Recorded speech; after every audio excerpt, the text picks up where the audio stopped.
Hi guys, Dom here, back with another weekly news roundup vlog. This week I wanted to talk about what everyone's talking about at the moment. World of Warcraft Classic launched the other evening, and it's been absolute chaos, to put it mildly. The number of servers Blizzard had planned for this just wasn't enough, and they've been pushing out new servers today and yesterday to try and cope with demand. It's been absolutely mad. There's been a lot of hype around it. As you can see, Blizzard have put out loads of things on their Twitter and loads of hype. For me, it's great to be back. I didn't manage to log in yesterday. I think I had a queue time of about 2-3 hours last night upon launch at about midnight, so I thought, what the hell, I'm going to forget about that and leave it. And I'm on a PvP server in EU. Today I tried logging in just after work at about 5 o'clock, and there was something like 4-hour queue, and I thought, what the hell. Someone in my guild tried logging in at 10 a.m. this morning, apparently was still queuing up at like 4 p.m. in the afternoon. So we're talking 6-hour plus queue times here, and if you get a disconnection or something like that, you've got to queue up all over again. So I managed to log in my old vanilla guild on a PvE server, and I managed to log in for a bit, and there was only a 30 or 40 minute queue time. It said 30 minutes, but it ended up being about 3/4 of an hour, but that wasn't too bad because I could do other things, log in, try it out. I got a hunter to level 4, which is quite fun, and I love it. Like, it's not easy. You don't know, the quests don't automatically tell you where to go, like via the map. You have to figure it out, read it. It's more slower paced, but the feel of it, like just how it is, I absolutely love the gameplay, and I think this Blizzard are onto a winner here. I think it's going to be like old school RuneScape. It's going to have its own dedicated following. At the moment, it seems to be more popular than the current retail version of Warcraft Battle for Azeroth, but of course there's loads of hype, and I'm sure we'll see that die down over the next few weeks, or possibly die down a little bit. And as Blizzard add in more servers and they turn off the layering technology, it should stabilise, hopefully. So I'm hoping that everyone seems to be going on PvP servers this day, so I'm just going to show you here. This is Classic WoW server queue times as of 30 minutes ago. So I'm recording this at about 8 p.m. Tuesday night, and you can see here the English servers. Firemore PvP server, 22,000 players in queue. Now Blizzard have said a server can hold about 30,000 or so. You know, look at that. That's like 5 hours queue time, like I was saying. Golmag, I think another PvP server, 400 minutes. They've introduced some new servers. One of my friends is on Flames Slash, and you can see there's 9,000 players in the queue. When he joined that server earlier, when it was launched, he only had a 4-minute queue time. Now it's 2 hours. Of course, it will be longer queues in the evening, but you can just see the demand here. And I think Blizzard started off with like 6 servers or whatever. So even with this, you know, they could have double this amount of servers, and maybe it start to stabilise a little bit more, which is crazy. You can see they've been opening new servers. Here we go, new realms for Europe since launch. This is courtesy of Wowhead. They've got a Wowhead Classic site, which I'm sure will be great for all the info and items in the game. New realms for Europe since launch. You know, there's more than 10 here.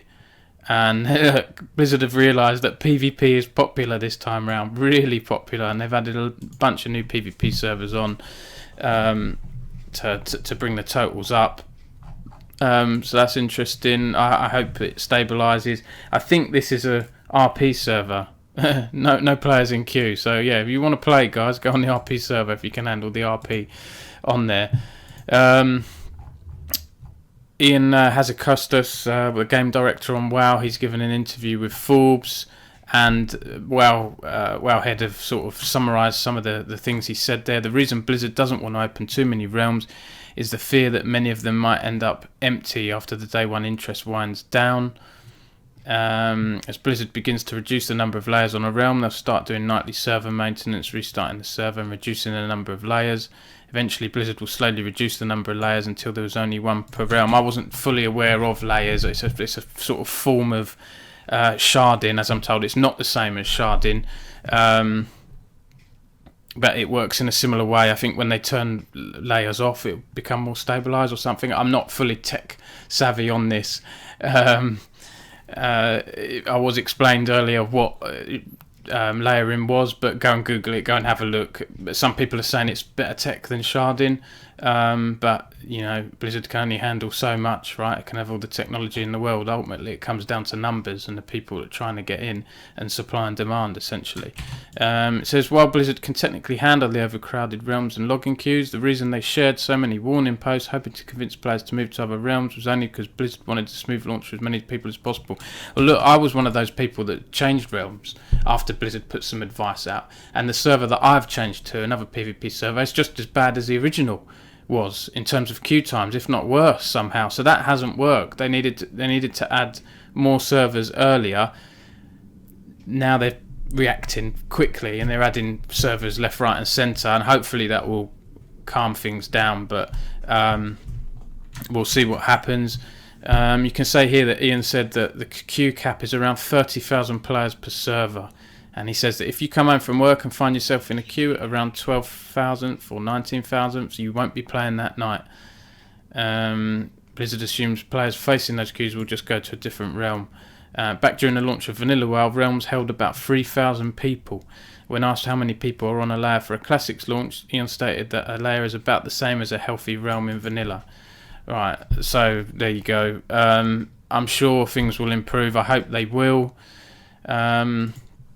There's a Q&A Blizzard here did almost a week ago, which said, and this hits the nail on the head here, they've said, as you can imagine, it's difficult for us to gauge how many people will come to play Classic and stay on to experience max level content. And that's the issue in a nutshell, because Blizzard have to weigh up adding loads of servers, chucking servers at us players, when it could just be an initial hype, rush of people.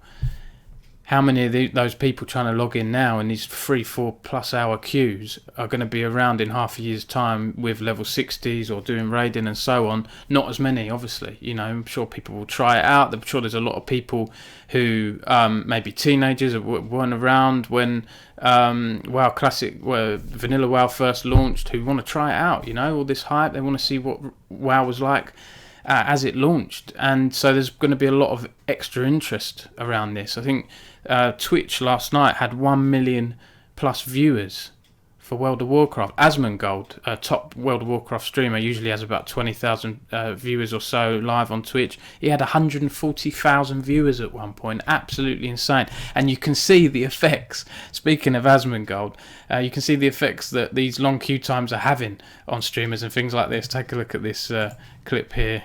Okay, where's the rest of these mobs? Oh, no, got disconnected. I'm getting back in as fast as I can.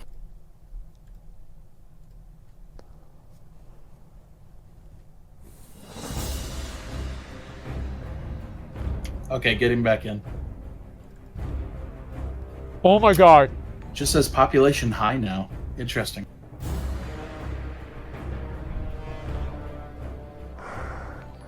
Oh no. Oh no. Oh no. Oh god. Yeah, I know, Never I know. Mind.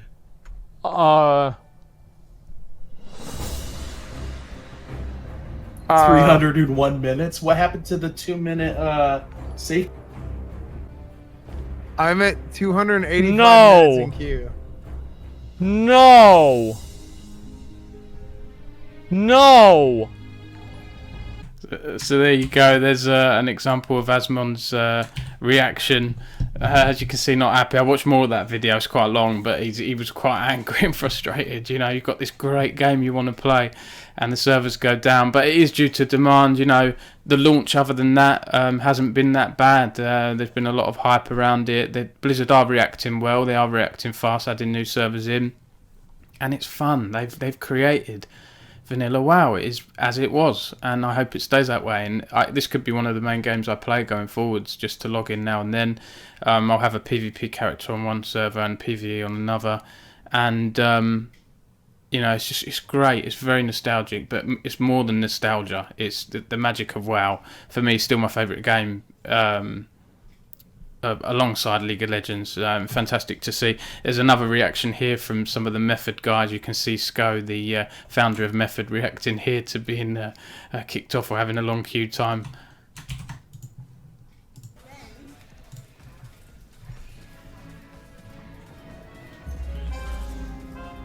Oh, even though I didn't write I'm actually so intelligent.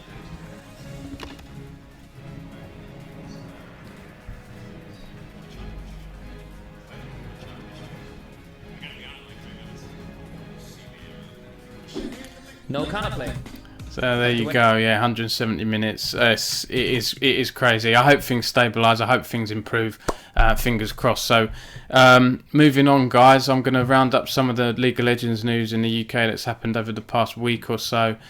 First up, we've got some of the winners at Insomnia on the weekend. London Lionhearts have qualified for Forger Champions after they won the Arena Clash at Insomnia. Arena Clash is, of course, the tournament organised by Game, the retailer, where different Belong Arena teams face off against each other and represent their stores and areas. They beat the T-side Steelers 3-1 in the final, so congrats to those guys. And they're actually the academy side for UK sports organisation Lions Creed. So congrats to those guys. And there's a spicy quote here from one of the players that I saw on a Twitch clip. Yeah, London Lionhearts, congratulations guys, you got to be feeling over the moon. 4-game series, but you managed to clinch it in the end. What are the emotions like right now? Just feels good, like we just played well as a unit. We got the win, but we got it in a fashion that just makes it feel 10 times better. Everyone played well, everyone smurfed, everyone did what they needed to do, and it was just a bit of a 3-6 1 on 3, but it was a good series. Ooh, a little bit spicy there, a little bit spicy. So yeah, almost said a free series, a free win.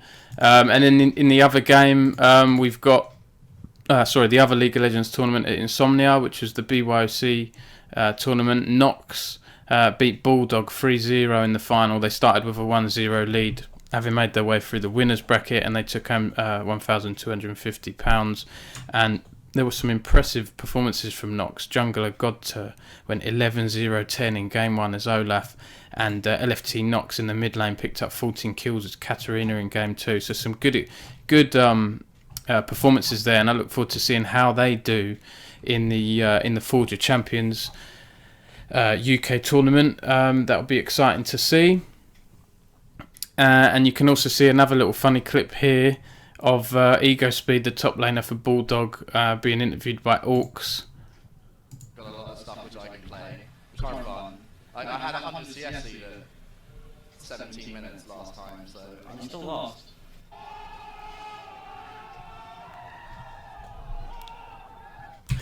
So yeah, there you go. That's Ego Speed. Yeah, enjoyed watching that. And then a couple of other stories as well. We've got Sjokz is coming to the UK. She's going to be commentating at a UK final with Red Bull Player One, which is a 1v1 league tournament. She's going to be at the Red Bull Gaming Sphere in London on October the 5th. And it's going to be the UK final. So the winner of that will go on to compete at the Red Bull Player One Global Final in Brazil this November. And they'll receive an all-expenses paid trip there. And will also have the opportunity to train alongside a pro team in a boot camp ahead of the event. So that sounds really exciting. 16 players will be there at the UK Grand Final. Something a bit different, a 1v1. You know, it's fun. It's different from the 5v5. So I look forward to that, and it'll be great to have Sjokz in the UK again. I think she may have been here for the World Championships quarterfinals at Wembley in 2015, where around the time I started Esports News UK. I think she was there.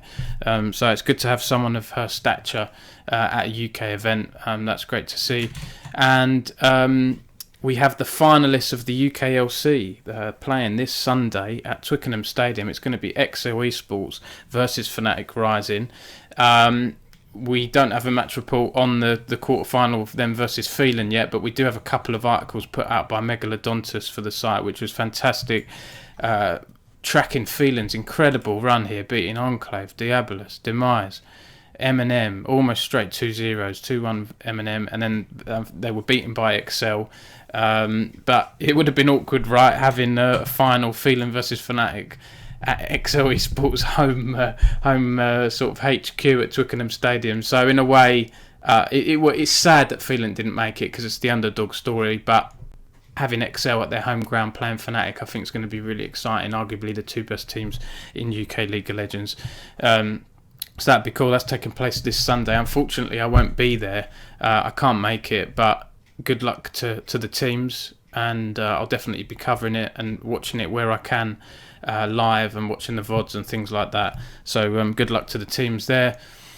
In other League of Legends news and some other quick esports news here, Riot Games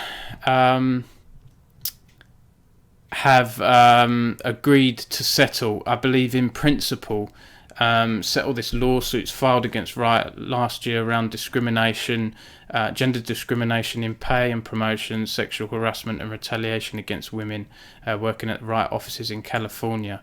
So Riot said they've taken the claims very seriously, done a deep dive into their past, culture and systems and processes, and they've said that I believe they're cutting aside the... there we go. We're pleased to announce that we've come to an agreement in principle to settle the class action lawsuit against Riot. I mean, I was reading that with my journalist hat on there. This should be the opening line in my world. I was struggling to find it. That's the crux of it. And they said, we realise this is a path that many companies in our position may not have chosen, but we felt it was the strongest statement we could make to writers and prospective writers that we're prepared to go over and above in order to move forward. Both sides believe that this proposed settlement, once finalised, is fair for all parties involved. And they want to continue to make Riot a leader in inclusive workplaces. And it's early in the process, they can't share more details. Oh, there we go. Sorry, there's a press release here that does have that as the opening line. So there we go. So that's great news to see. I hope Riot can move on from this and make Riot a fully inclusive workspace as it should be, and move on from all this silly antics and things they've done of farting on people and all this utter nonsense and treating people differently based on gender. Let's get over that now and move forward. But I think this will be a bit of a stigma. This will be a bit of a thing attached to them for quite a few years to come now. It's going to take a while to move past this properly, but I'm glad that they've done the right thing finally. And well done to all those staff that protested and everything, and the offices, and I'm glad that everyone can move on from it now. Fingers crossed. Last couple of quick stories. Konami has announced its eFootball PES 2020 esports plans. There's going to be over $2 million in prize pool, in prize money, and they're going to have basically two types of competitions. The eFootball Open will be for all users through the new in-game mode match day, so anyone can make it through to that tournament. Then the eFootball Pro tournament will see the best pro players wear the colours of their football clubs to compete against top eFootball teams, so the likes of your pro UK players like Sjokz and things like that, if they choose to move from FIFA to PES, or whoever, if it's just PES players that continue playing. I've heard some good things about PES. I say this every year. I think it's because I'm getting a little bit bored with FIFA's dominance, and I've seen some good early reviews and playtests on YouTube, and I want PES to be damn good because FIFA needs decent competition. FIFA's come under criticism the past year or two for several bugs, not being esports ready, some people have said, despite having decent prize pools. And I've seen a lot of, what can we say, sort of conspiracy theories. I don't know if there's proof to it or not, that FIFA, the game cheats and it decides who wins before the match starts when you're playing against a computer. I don't know about all that. I think that the physics engine can be a little bit ropey at times.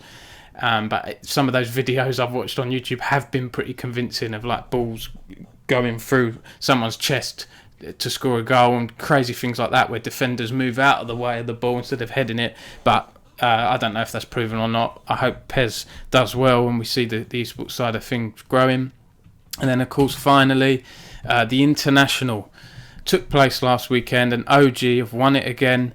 They've become the first two-time champion at the International, so congrats to those guys. They beat Team Liquid 3-1 in Shanghai on Sunday, and they've taken home $15.5 million. I mean, wow. That is absolutely incredible. The prize pool, of course, was over $30 million this time, higher than the Fortnite World Cup, $30 million. So, fantastic stuff. That's it from me this week, guys. I've forgotten Sacco Snackos. I'm so sorry. I don't have anything here I could eat. I have this flower or dandelion or something that my son picked for me and my wife earlier. I'm not eating that. I'll hopefully remember for next week. I'm in a bit of a rush tonight. But cheers for watching as always, guys. And I'll see you in the World of Warcraft.